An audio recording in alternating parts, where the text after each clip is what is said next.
আমাদের রোজকার খাওয়ার জন্য কিন্তু মাছের ঝোল একটা লাগে। সেই মাছের ঝোলটাকে একটু অন্যরকম ভাবে করলে স্বাদও বদলায়, খেতেও কিন্তু ভালো লাগে। আজ যে মাছের ঝোলটা করেছি সেটা আলু ক্যাপসিকাম দিয়ে, মেথি ফোড়নে এবং লাস্টে কিন্তু লেবুর রস দিয়েছি। তাতে কিন্তু স্বাদটা এত ভালো হয়েছে, না বানালে বুঝবেন না। চলুন তাহলে ভিডিওটা দেখতে থাকি। 4 পিস রুই মাছ নিয়েছি, একটু নুন ছড়িয়ে দিচ্ছি, অল্প একটু হলুদ ছড়িয়ে দিলাম, মাখিয়ে নিলাম।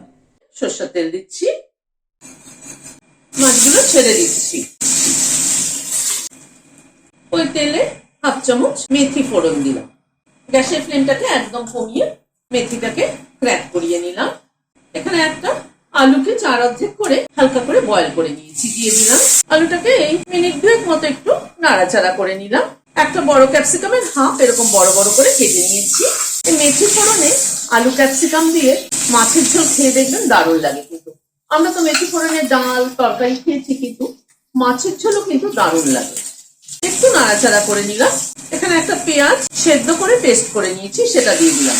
পেঁয়াজ কিন্তু কাঁচা দিলে একরকম টেস্ট, সেদ্ধ করে দিলে পরে কিন্তু আরেক রকম টেস্ট। পেঁয়াজটাকে একটুখানি হালকা নাড়াচাড়া করে নিলাম।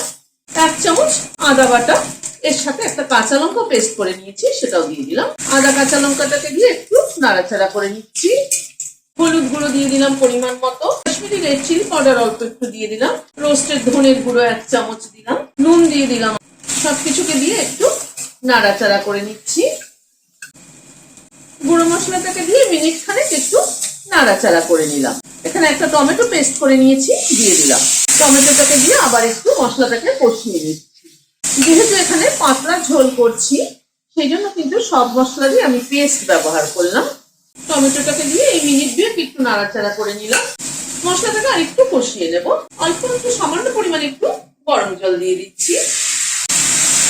অল্প একটু জল দিয়ে মশলাটাকে আরো মিনিট 2 মতো কষিয়ে নিলাম। এবার গরম জল দিয়ে দিচ্ছি। যেহেতু পাতলা ঝোল হবে, সেই জন্য কিন্তু আমি এখানে পেঁয়াজের পরিমাণ কিন্তু খুব কম ব্যবহার করেছি। একদম ছোট্ট একটা পেঁয়াজ পেস্ট করেছি। ঝোলটা একটু ফুটে উঠুক, 1-2 মিনিট একটু ঝোলটা ফুটলো, মাছগুলো দিয়ে দিচ্ছি।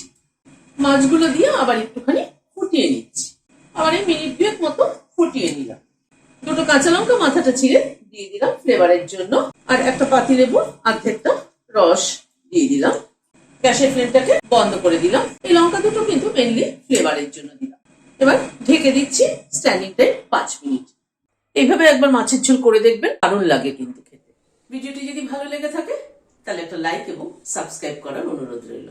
আজ তাহলে এখানে শেষ করছি। নমস্কার।